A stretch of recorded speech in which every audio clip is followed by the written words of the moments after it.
စင်ကအကူနဲ့အရက်တောက်နေတာပေါ့ဓာတ်ထိပ်မှာသူရှေ့ရောက်တော့ကလာခေါ်တာရှေ့တော့ခဏလိုက်ကြအောင်ဆိုပြီးရုံးမလိုက်ကြအောင်ဆိုခေါ်တာခေါ်စူးစောင်းနေရောက်သွားတာစေးရက100နှစ်ကဝယ်ရတယ်ဗျခုနဖြူဝါးတွေမှာဝယ်ရတယ်ဗျရမတို့ပါတော့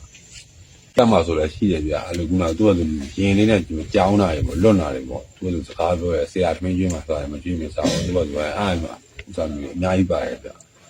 အချို့ကြလည်းခုနရီတဲ့ကောင်ကြရီနေငိုတဲ့ကောင်ကြလည်းငိုနေတာပဲသူတို့အိမ်နဲ့သူတို့မသိဘူးလူနာမှန်တော့သူတို့မသိတော့ဘူးအားမျိုးကောင်တွေများတယ်ဗျဖိုးကြီးလေးတွေလည်းပါတယ်ဗျအသက်80ကျော်နေပြီစပင်းမျိုးတွေဖြူနေပြီချွတ်သွားရတော့မရှိတော့ဘူးအဲ့လိုဖိုးမျိုးကြီးပါတယ်ဗျစစ်တပ်မှာကျွန်တော်လူမျိုးစုံဗျအဲ့ဒီတဲ့ရွယ်ကြမထက်နေတော့ဘူးဗျာကျွန်တော်တို့အမြင်ကြတော့ဒီတက်ကြကြီးတွေကဒီအောက်ကပါစာတွေကိုနိုင်ကျင်းတယ်ဗျတက်ကြကြီးကလည်းဥမာတက်ကြကြီးရဲ့အထက်မှာစီကျူဆိုတဲ့လူတွေကစီအိုက်စီကျူကလည်းတက်ကြကြီးကိုနိုင်ကျင်းတယ်ဗျအခုဖေရွယ်လောက်ကြီးတွေတားလောက်တွေကနိုင်ကျင်းနေတာဗျအမကောင်းယူကြီးတွေဥမာတားလောက်တွေကနိုင်ကျင်းနေတယ်ခံရတယ်ဗျကျွန်တော်တို့ဆိုတာဝေလာဝေးပေါ့ဗျာကျွန်တော်ပါစာတွေဆိုတာတော့သူတို့ချင်းတော့နိုင်ရမ်းကျင်းတယ်ဗျကိုတို့ရဲ့ slide bar ကိုကြောက်တယ်ကျွန်တော်တို့ဒီရန်သူရဲ့ slide bar ကိုကြောက်တယ်ကျွန်တော်ရန်သူကောင်တာပြန်တာကိုကြောက်တယ်